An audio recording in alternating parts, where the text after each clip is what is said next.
Hello, week 20. Hello, discovering the baby's gender that you probably already know that's a baby boy, but what I want to share in this video is how was my experience discovering it here in Canada.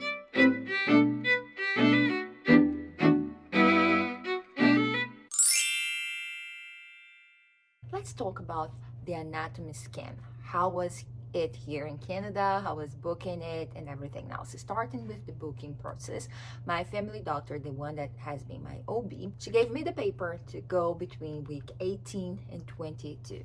But because I have had before, ages ago, a heart situation, they just referred me to go to the hospital and go to the high-risk clinic to be tested and see if I am or am not a high-risk patient. Long story short, I'm not a high-risk patient, but the anatomy scan was done at the hospital just for the precaution to see baby's heart and everything now. So I didn't have to do anything.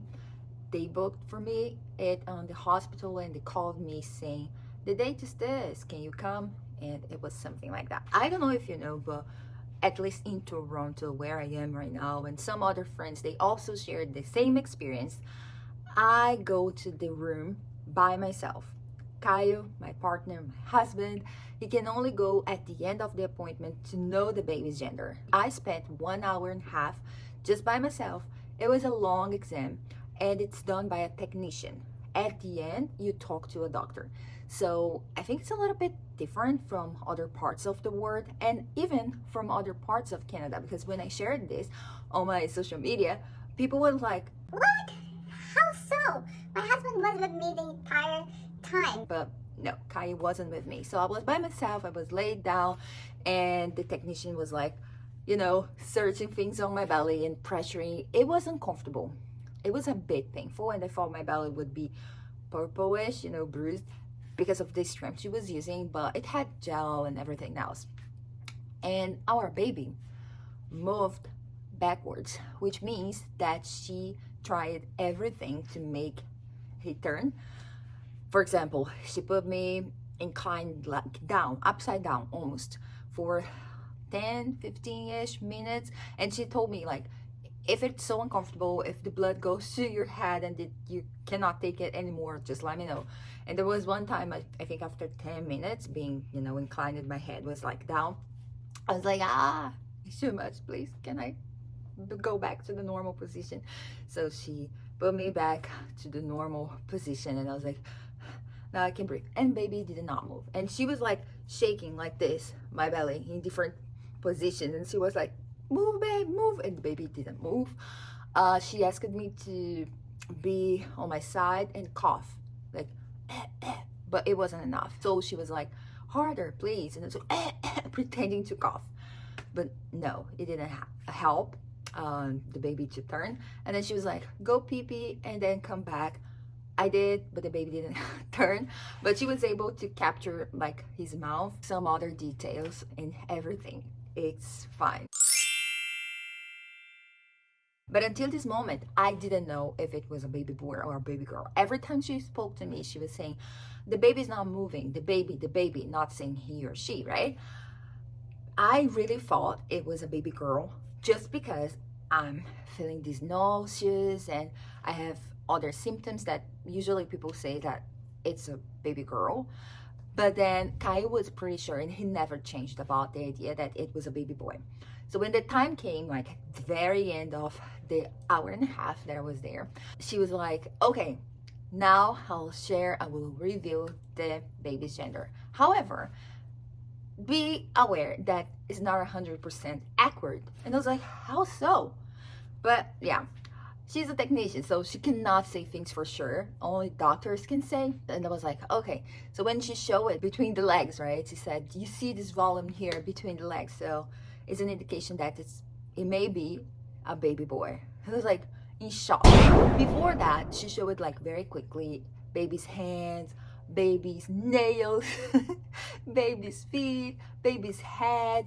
We couldn't see his head like properly because, as I told you before, he was like turned, but we could see that he's a chubby baby boy. And it's so perfect, you know. And I was crying rivers already of emotions, you know, like I was like, oh, it's such a perfect baby, it's such a beautiful baby. And she was saying it's a healthy baby, heart's is like normal, everything looks normal, but the doctor will talk to you about everything later on. And then she showed the development. It was like, oh, it's a boy. And then I was in shock. Yes, I was in shock. I was like, oops daisy. I really don't know if my shock came from the idea that I had that it was a baby girl first, or if it was because now it's more real than ever. Like we even have a name for the baby, so it's a person. Before I was like pregnant, I was feeling the baby's kicks and everything. Now it's probably like, oh yeah, it's a baby. But now it's not only a baby, it's a baby boy. It has a name. It's a person. It's real. And then it comes with the idea like, am I going to be a good mom? Am I going to be a good boy's mama? Like, am I enough? You know what I mean? So we left the room, and right after we left, Kai was like, yeah, so we have a baby boy now, so maybe the next one can be a baby girl or another baby boy, or the next one. But like, I was like digesting the idea that it was a baby boy. I mean, that I had the baby, you know, first of all. And then he was talking about like other babies, and still like going to the clinic. You will see, I'll put like the vlog that I recorded that the day. You will see I was struggling because it was a day, like I was struggling. And then he was talking about other babies. I was like, I can't deal with it right now.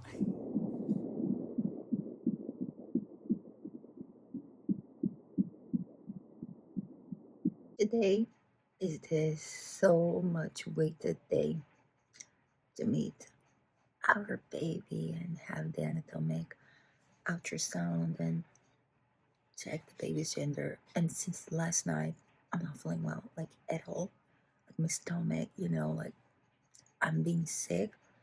Same way I was, let's say, in the beginning of the pregnancy. I woke up today with a headache and wishing to throw up.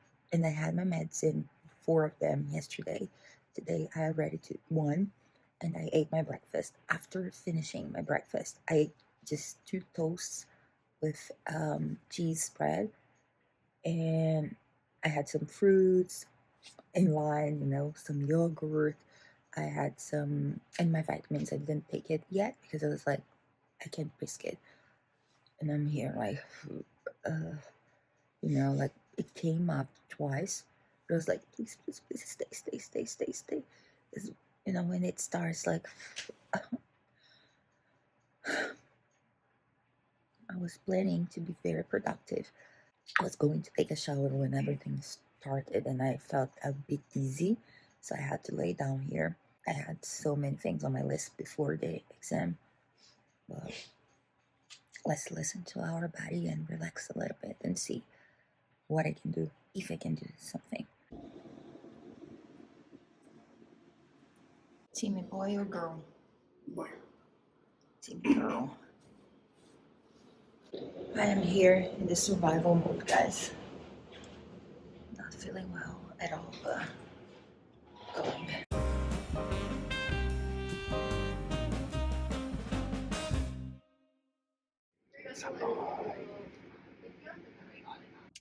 It's a boy. I was wrong. I thought it was a girl, but it's a boy.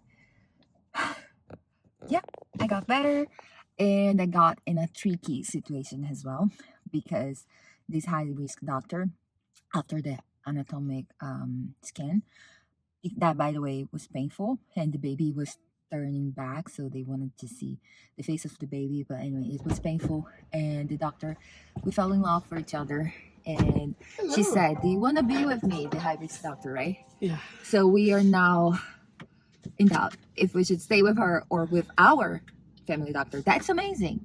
She is also amazing, you know, both of them.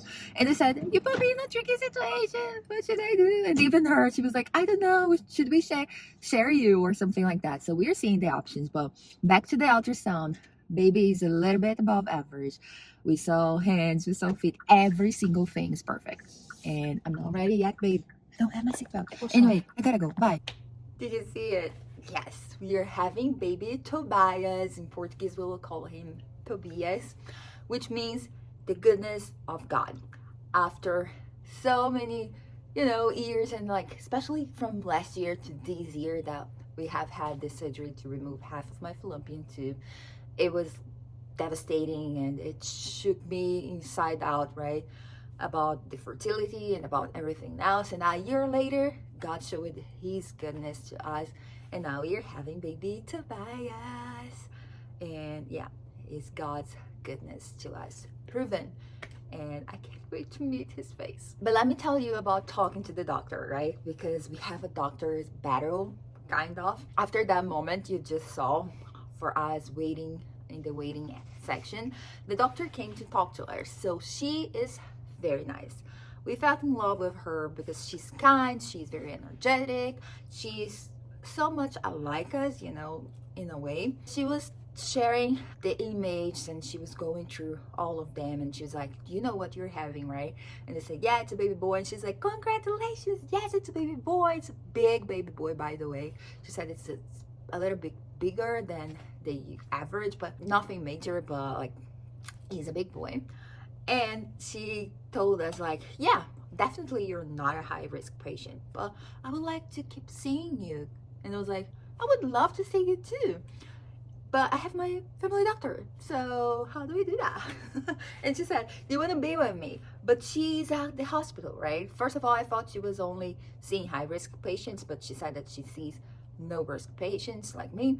But then she was like, yeah, I'm based here at the hospital, and my family doctor is just in the corner of my house. So for convenience, like my family doctor is better, but I love my family doctor, but like we kind of connected with this other doctor, and we're like, we don't know what to do in front of her, you know. And I was like, Kaya, what should we do? I said, I have no clue. So we came with a plan of having a kind of shared care. So I don't need an extra ultrasound, but it would be good. So she booked an extra ultrasound with her so we could see her. Baby's heart seems fine, but we could do an echocardiogram just to double check, like triple check that everything is fine. So she booked it as well, so I will see her. And then I will have some appointments with my family doctor. I will also see her, so I will have kind of both. None of them will be at my birth, unfortunately, but I kind of have two doctors taking care of me right now, and I love both of them. And she even gave me, this new doctor, her card, so I could call her if anything happened, and I could like call her directly to her office, not to her secretary or something like that. So I felt so blessed, and one more time I saw God's grace over us, because as I told you before, some areas here in Canada, people are fighting to have one family doctor, and I feel so blessed, you know, for having not only one good doctor, but two good doctors watching over us, and that we feel connected, that we trust, and it was beautiful, guys. Sharing the news with the parents was something else, right? We called our parents right after we discovered it. Actually, we went to buy pop-ups, confetti, and we went to a beautiful area here in Toronto, and it was a beautiful day. It was kind of warm, but not that cold, and it was beautiful. It was emotional, you know. First we recorded the video, and then we called my dad and then Kaya's parents.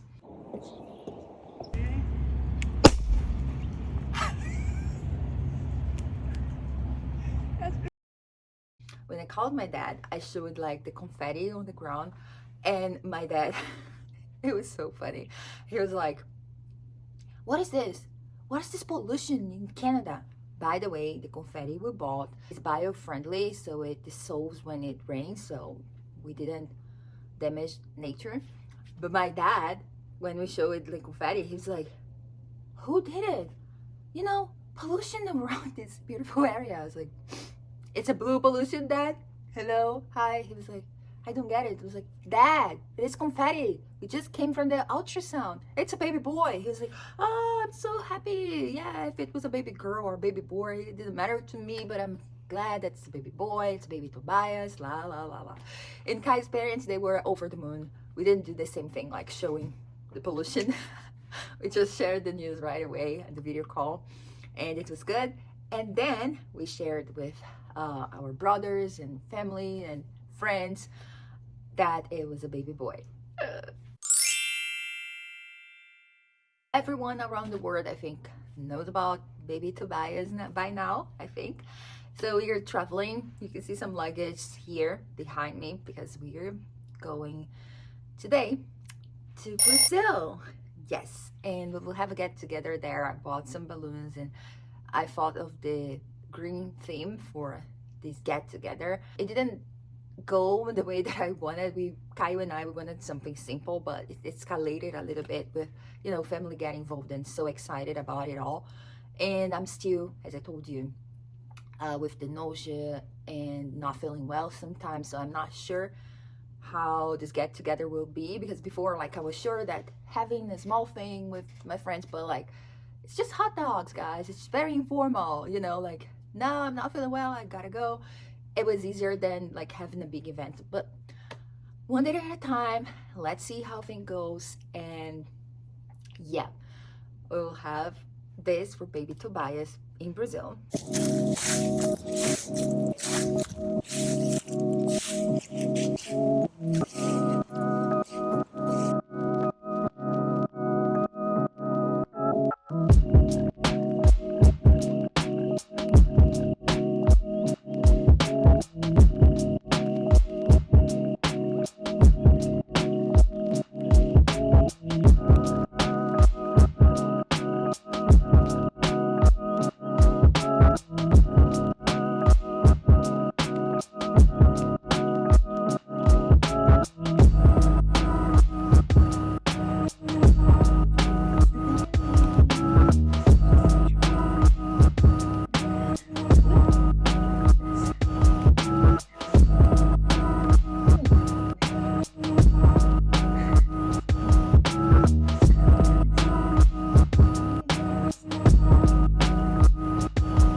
And reflecting right now about my journey so far, I'm almost 21 weeks pregnant, right?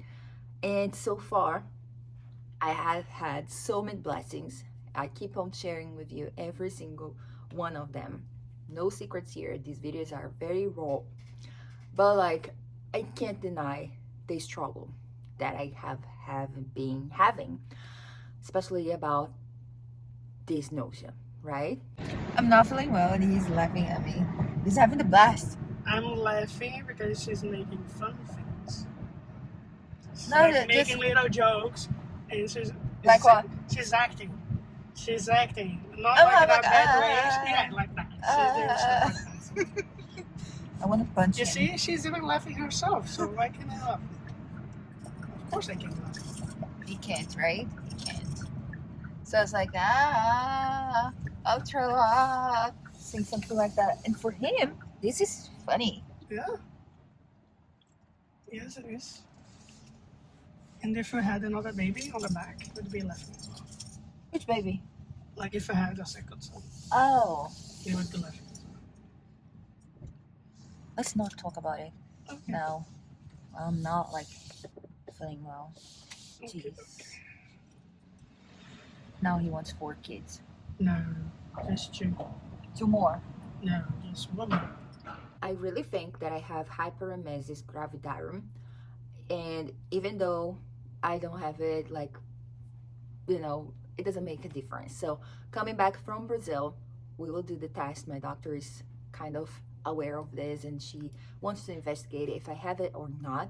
But it doesn't make a difference because I will have to keep doing what I'm doing. Like, I can't do anything different from what I'm doing. Taking the 4 medicines per day, trying to drink tea, having small portions, and eating almost every 2 hours, things like that, to avoid vomiting. I'm eating kind of well. Sometimes I can't eat or I can't finish my meals, but I'm surviving, right? But still with the nausea and sometimes the throwing up feeling, the throwing up, the vomiting is not constant, but like it's there, you know, the wish. Like right now I'm recording to you, but I'm not feeling like my 100%. If I could just let it go, I would like throw up right away. But you know, I know that usually after the 12th week, after the first trimester, things get better.